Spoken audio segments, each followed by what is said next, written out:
Tinchda o'zbek Polshadan Portugaliyagacha bugun biz 63-kunimizni boshladik.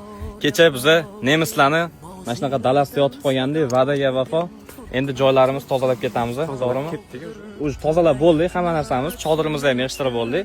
Endi sekin yo'limizni davom ettiramiz. Aytgancha ertalab biz turib cho'milib oldik. Buni tozaligini qaranglar. Endi eshiklarni yopib qo'yamiz. O'zi bu aslida qulf turar ekan, lekin biz uchun ochib ketdi. O'zi ertalab turib powerbanklarimizni berib 7:30 da qizini bog'chaga tashagani ketishgan. Ko'rasizlar, bu nemislar mahallalari. Hatto xola o'tiribdi, xolaga tayinlab ketgan, shu to'g'ri qarab turib bilib bo'lmaydi.